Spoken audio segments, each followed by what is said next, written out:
Welcome back, Cop Squad. We are here reviewing episode 3 of Harley Quinn season 5. Very excited to review this with Keenan and Mike. Let's how are you guys doing? It's been a long, stressful week for me at work, because the snow day's been delayed. So it's kind of been, I had to work. I had to do cover 2 night shifts, like from 7 p.m. to 3 a.m. in the morning, back to back. So I've been exhausted. Yeah. But I'm here, y'all. I'm good. I'm glad to see y'all. Hope you guys doing well. How are you doing, Keenan? I'm great. After a long week, I'm just ready to hug some trees and go into the green. I do want to acknowledge, I know people who are listening we're all a little bit, it's been an exhausting week for a lot of reasons. The snow, the weather, people are sick, and then, the inauguration and things like that. It's been a long week. Just want to, hopefully this will be a fun, chill episode for you guys to listen to and take your mind off some of the shitty things that are happening right now. But before we get into the episode, we have some DC news to cover. Mike, you want to share some of the stuff that you dropped in the chat yesterday? Yeah. So we got official casting for Lanterns, and surprise casting, to be honest with you. I was not expecting to see this at all. We got confirmed that Sinestro is going to be in the show. An actor, I believe, okay, make sure I'm getting his name right. What was his name? It is Ulrich Thompson. He was in, I believe, The Thing in 2011, and also he was in, he was also in The Blacklist as well. So I mean, again, I don't think that I have any issue with the actor that's been cast, but the fact Sinestro is in the show, it completely now switches everything I thought about this show, because they say terrestrial story, and I'm just like, okay, all right, how are you gonna, people could be having issues with that, but then Sinestro, I was like, and then pairing that with Hal Jordan, him being the older Green Lantern, so there's history there. So, and I'm glad to be able to get to see that. That was my biggest fear, that we're gonna see a natural balance between the two. That was my biggest fear with it, but to have this Sinestro, his arch nemesis there, I'm completely excited. But yeah, I'm excited to see how they tell his story, because a lot of times there is stories where he starts out as a Green Lantern and he turns into a villain. So I'm interested in if that's if we're getting a bit of a Sinestro origin story, or if he's already going to be a bad guy in this story. Yeah. So I think I'm excited. I don't know anything about the actor, which I think is better, because then I could just have zero expectations, which is how I feel about Superman. I don't have the David Corn Sweat. Is that how you pronounce his name?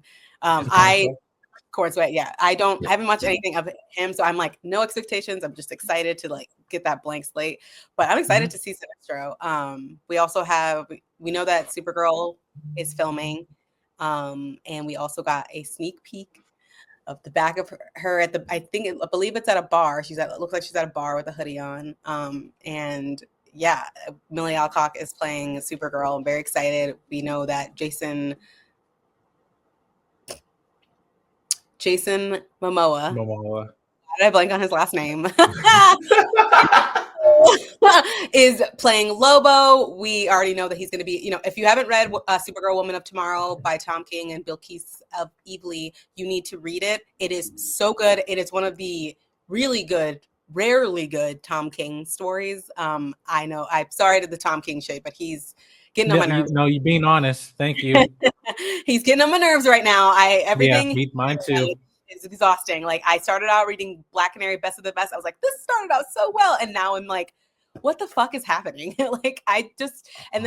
Wonder Woman, I don't know what he's doing with Wonder Woman. I try not to just don't let me vent. Anyway, but he's involved, but his Supergirl Woman of Tomorrow is excellent. So I'm excited to see where they take this movie. We get to see Supergirl as she's angry. She's an angry, righteous, clear-headed person. And that's my favorite type of Supergirl, is one that when they one that actually is angry. She remembers her planet. She remembers growing up on her planet. Let her be angry. So I think that I'm excited to see Millie. What do you think, Kanan, of the news? So I don't know the Sinestro actor. I looked him up, and he's in a show called Banshee that I've been wanting to watch, and now I'm like, do I just want to wait until after I see him as Sinestro? Because like I want the blank slate. Like Supergirl is. Listen, I have to admit, I think the 80s movie was a good time. It was not a good movie, but it was fun.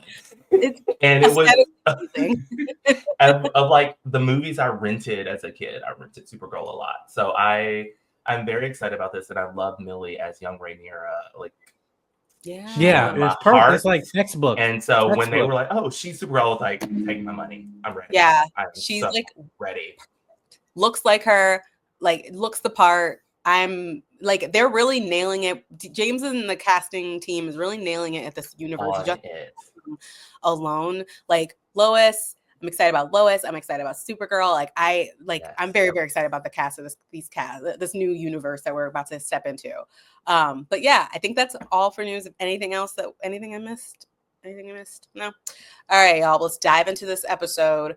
I believe it's called Back to School, but it could be called something else. We are still figuring out what the titles of these episodes are called. Back in the day, they were like, when you used to watch actual TV, I'm going to date myself, but there would be like a caption in the guide where they were like, yeah, the TV guide. I remember it had Cox. You just push the button and it showed the guide.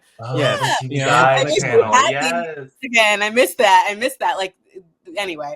But yeah, let's dive into this episode. We get into this was a very focused episode, first and foremost. I actually love this episode. It's tightly focused on two main storylines, but it's really, really good. What did you guys think overall of this episode, Mike?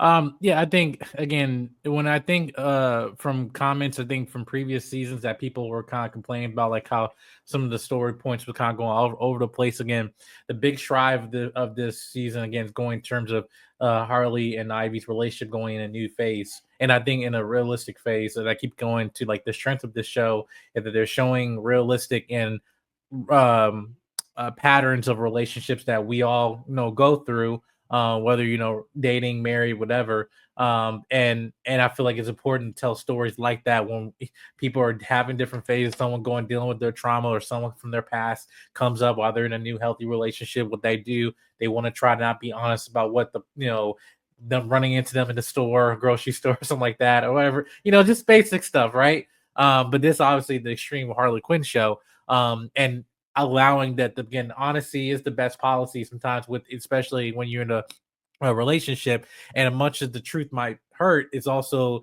again it leads to a pathway of freedom when we actually dealing with this together, not by yourself. And I feel like this, in the way that she was in danger, definitely being guarded and trying to suppress what was that she actually was going through, which is obviously her being a survivor, a victim. It makes sense, in that. But I think the writing of this episode, aside from like the Clayface, which is a whole separate thing, but like with this, I was happy to see how that kind of resolved with them. Harley helping her in a literal way of fighting this demon in her. That's been kind of been holding. When she felt like, oh, I can handle this all by myself. You can't. So, but yeah, I thought it was good. Yeah, Keith, what about you? Yeah, you always got to be honest with your partner, especially when they're a clinical psychologist. They're gonna get it out.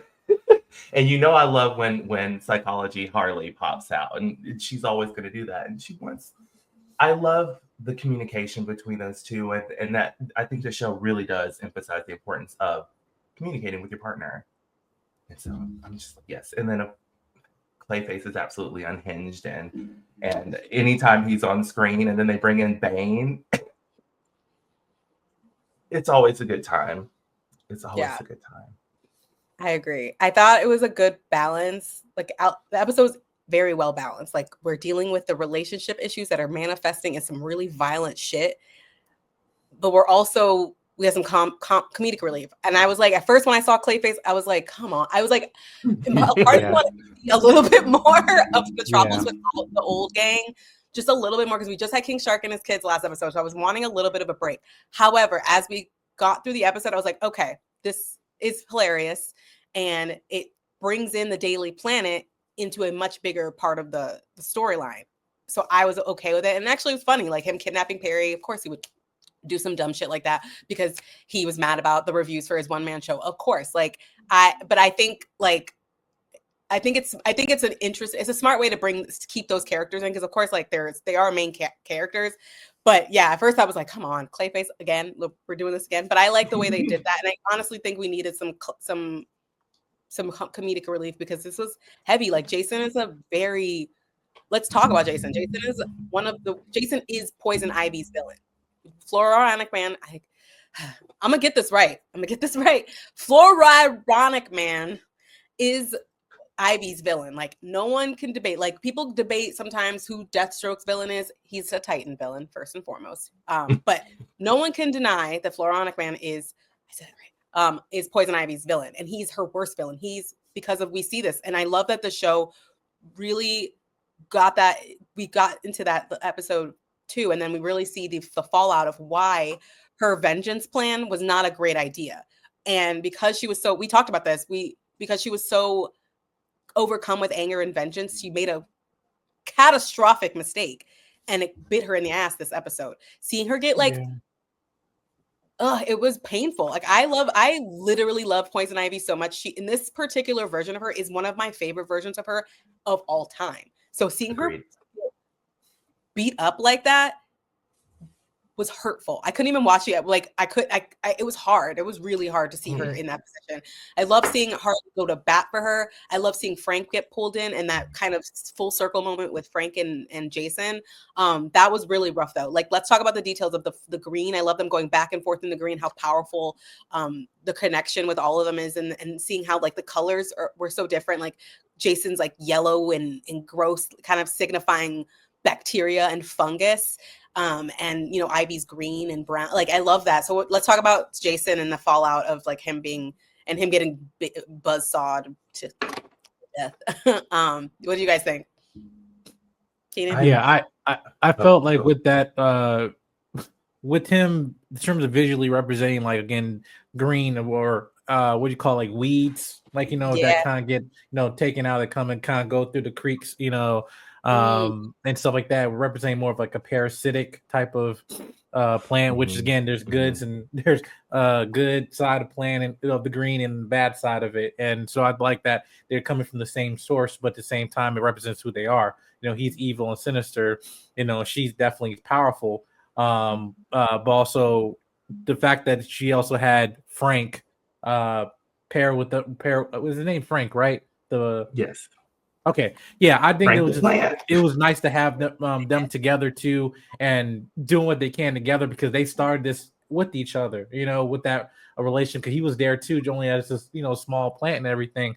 But I think in terms of the power set, I don't really know much about the Floronic Man in comics, but because I think they made him in a more, I guess you can say in the comics, they made him more, I guess, attractive, sexy way in the comics, but then this is like, no, he's a monster. Let's make him a monster. So I like that they visually not trying to give shortcuts, of this, trying to give some type of, negative, like, oh my God, but he's so handsome, like, no, that was his human form. And they like, nope, this is who he is in his core.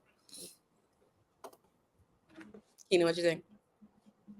So this made me think of a Charmed episode.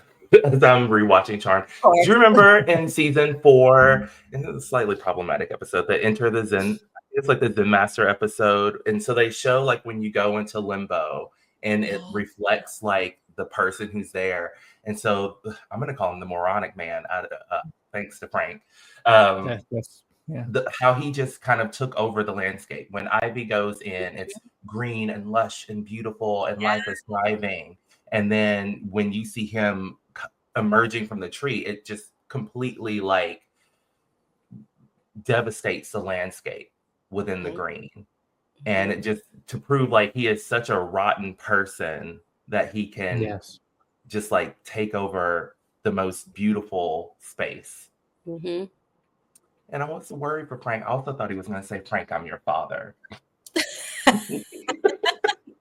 Very Darth Vader like. Yes, I was waiting for it to happen, and then it did not. But he's not. He could have lied and said that. That's the thing about, I think the great thing about like the Jason stories that we get really quickly. It was only 2 right so far 2 episodes, like he's dead, alleged. I guess we know he's dead.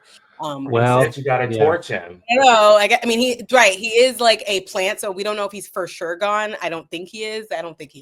But one of the things I like is that they just clearly display that he was a piece of shit before all this happened, and this is just a manifestation of him being an even bigger piece of shit. But I appreciated like Frank saving, like all of them teaming up to save the day, and Harley literally breaking in. It was like her busting through Poison Ivy's like mental barriers that she's had up, because she's like having nightmares about this man, and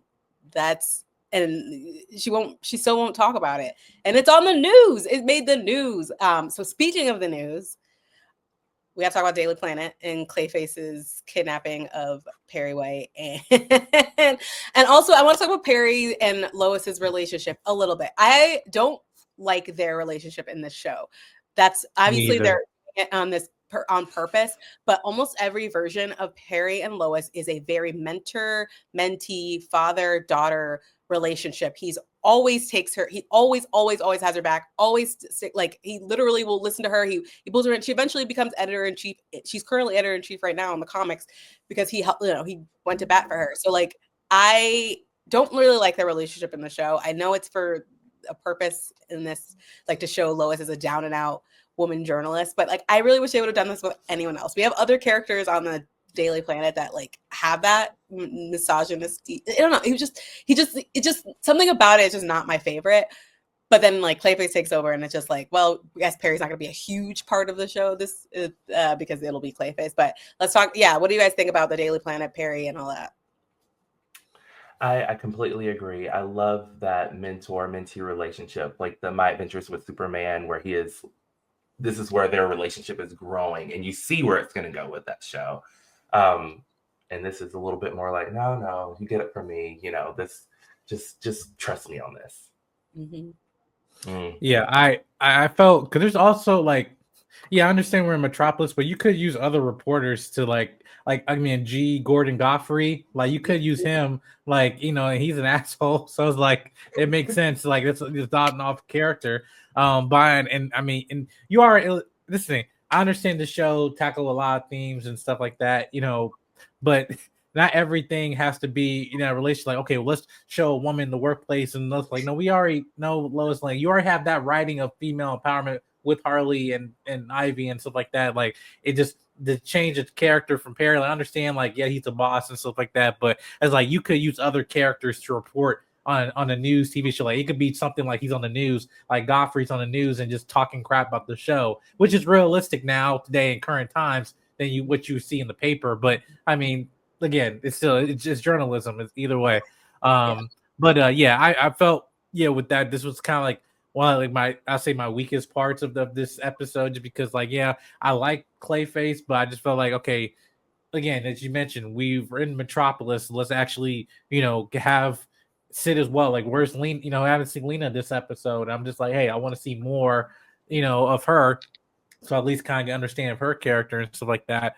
But I felt like when he's in the room, right, typing, where with the Perry, I thought he was writing the script for his own movie. It's like, and that's supposed to be like meta or something or whatever. I don't know. Like they had James Gunn in this show. I'm like, I'm just like, come on. I mean, it's not far stretch. I don't know how far this show was. How the episodes were done before they announced the show, probably a while ago. But I thought that would have been funny. It's just like, I'm writing my script for my movie.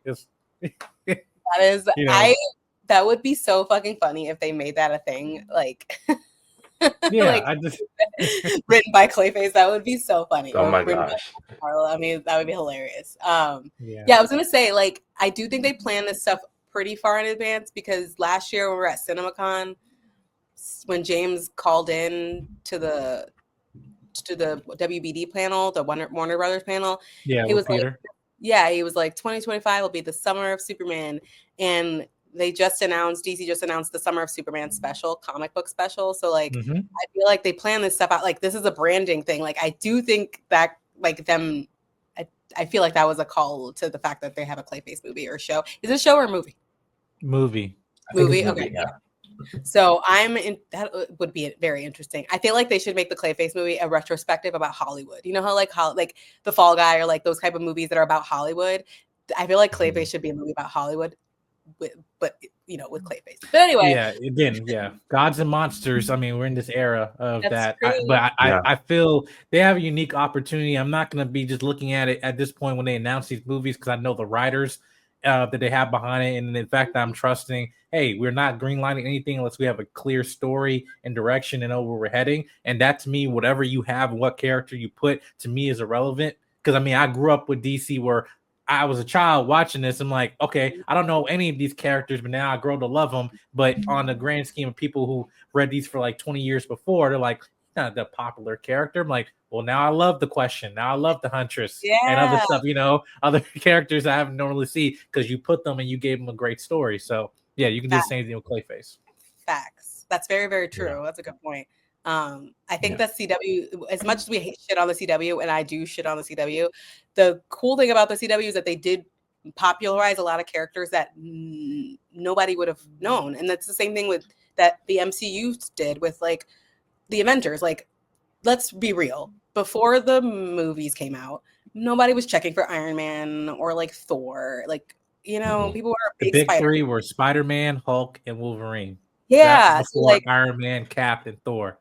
Marvel has pulled off one of the greatest rebrandings of all time with their characters, because those are now like, you can't walk into a kid store, a Target, Walmart, whatever, not seeing a Captain America shield or anything like that. So they did a really good job branding those kids. And I think DC's done on a smaller scale has done that really well too. So I hope that they're scale up and keep doing that with these smaller characters. And James is an expert on that. Like, we've seen him do it in the Marvel universe, and he's doing it already in this universe. So, and in the old universe that he stepped into with Suicide Squad. So like, James, I'm just excited to see that more, just like elevate more of those little characters. But yeah, before we end this episode, we see something at the very end after the triumphant murder and all the sex in the labs. We see well, then maybe I should have gotten my graduate degree. I don't know. I was like, whoa. But the bots come in and they're like, and Harley's like, we fucking idiots, we already cleaned this up. And they're not there for Jason, they're there for the two of the girls. And I think they kidnap them for Brainiac, and Brainiac and Coco are just like the fuck. So I think, I'm saying I know, I already watched the episodes, but next episode we're gonna see the girls tussle with Brainiac. I'm so excited to see this, for you guys to see this. This is gonna be fun. What are we excited about for the Brainiac Harley Ivy meeting, Keenan? My whole thing is like, okay, we're getting to Brainiac already in episode 3. So is he not like the final villain? I'm excited. I don't even. I enjoy Brainiac. So. Brainiac I will say that I'm no spoilers, but I really like this version of Brainiac. I put that in my review of the show. I really like this version of Brainiac. What do you think, Mike? Yeah, I for me, again, I'm kind of trusting wherever direction they're putting with him, because again, if they're able to conquer with Darkseid, they can be like, that's in the New Gods and all that stuff. Like they can do Brainiac in Metropolis and stuff in terms of having that a contained story and stuff, and where it makes sense. But I don't know. I thought he was there to try to revive Jason or something like that. I don't know. And probably connect, plant and tech life, whatever, maybe possibly. I just almost was like, oh, well, that was a big threat. I can use that to my advantage, against them. So but I don't know, who knows. But again, to your point about the villains, like, listen, we still haven't seen, like, Red X was the most popular thing I saw when I saw the trailer for me, like, in terms of like my Teen Titans, like, childhood and stuff. So it's like, I'm waiting to see that, how that, comes into fruition and stuff. So, because like, that the Red X like mythology has been like a unspoken thing that has not been answered for like years. Even so that's just the fanboy in me would love to see how they floor that, even though I think it's Dick Grayson. It makes sense if it would be, but anyway. But I'm excited to see. Well, Yeah, like your point. You said you're to your point. You're like, we want to see more Superman related characters, Metropolis characters, in the episode. I think that we'll be seeing that at least with a Brainiac focus next episode. So very excited about that. Any last thoughts on this episode? No. All right. Good. Cool. Make sure you fertilizer. Yeah. Pull up them weeds, fam. They will infect. They will rot. They will fuck up your tomatoes. All right. You guys can visit multiverseofcolor.com for the latest news, all podcasts of the DC TV shows, DC Comics, DC Studios. We are covering everything, but not just DC. We have other stuff too that we cover. You can read Mike's amazing review of Craven if you want to watch Craven. You can also check out the Rewind podcast. We also have a bunch of social media you can follow us on at Multiverse of Color, at DC Studio Podcast, at the Multiverse of Color, at Multiverse of Color, all on YouTube, Facebook, Instagram, Threads. We are still on X, Twitter. That is, well, the brand is. I personally am not anymore. But subscribe to our DC TV mega feed on Apple Podcasts. Give us 5 stars because that's awesome, and we like to see that. Give us comments. If you have feedback, you can email us at the DC Studios Podcast at gmail.com. Before we go, where can we find you guys? Mike? Yeah, you can find me on YouTube, on Instagram, social media, all that at Jedi Mike 7. Brought to you by Solo Media. I have a bunch of interviews and reviews coming up, and video breakdowns going to next month. Black History Month, Captain America's coming out, and all that stuff. So I'll be also writing my article for that too. So, so be on the lookout for that at Jedi Mike 7. What about you, Keenan? Where can everyone find you? You can find me on Blue Sky and Fanbase at Geeks on Camera. I'm really trying to step away from the meta people.